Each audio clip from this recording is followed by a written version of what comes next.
Paul's brother James later gave us the key to this particular question being so theologically complex and difficult for most to answer. People don't realize when this lawyer came to Jesus and said, which is the greatest commandment? That was an extremely complex theological question. You say, well, why? That didn't make any sense. He was just asking which was the most important commandment. Well, it is theologically complex. Why? I'll tell you why. James chapter 2 and verse 10 tells us why. For whosoever shall keep the whole law and yet offend in one point, he is guilty of all. The lawyer that came to Jesus understood good and well, listen to me, that by the standard of God's law, no one law was more or less important than the other. So he basically was asking the Lord a trick question. There's no law that's more important than, if you break one, you broke them all. So how can you say one is more important than another? No. Got news for you, children. No sin is greater than another.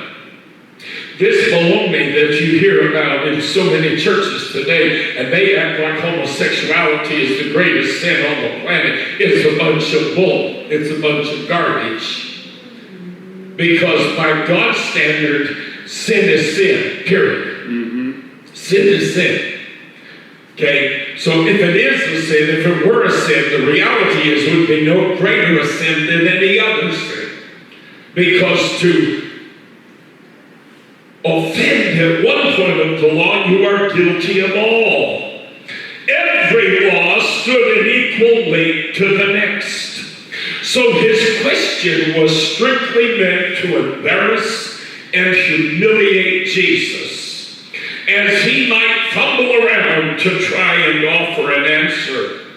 But Jesus Christ was more than a man who lived by the law. Oh, hallelujah. He was the God who had offered the law. Hallelujah. He knew all too well the perfect answer.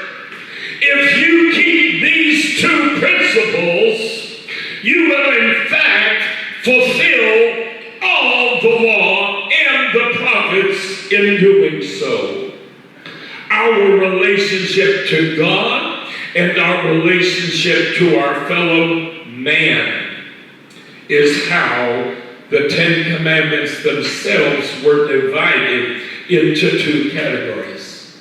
The first of the commandments dealt with our relationship to God. Thou shalt have no other gods before me. Thou shalt make unto thee no graven image or any likeness of anything. Then you get into thou shalt not lie, thou shalt not steal, thou shalt not commit adultery. That is our relationship to our fellow man. So the Ten Commandments is divided into two categories. Our relationship to God and our relationship to fellow man. Got news for you. The law that God gave Moses on Mount Sinai is divided into two categories. Our relationship with God and our relationship with man. So the Lord said, if you love the Lord your God with all your heart, and you love your neighbor as yourself, guess what? You're going to do everything the law says to do. So you, by default, you're going to do everything. He said, these two principles will help you to fulfill all the law. So he turned around and answered this man's question, which this man thought was literally theologically impossible to answer. And he answered it with divine wisdom. Oh, hallelujah. And he answered it with a divine understanding and left that lawyer speechless. Hallelujah.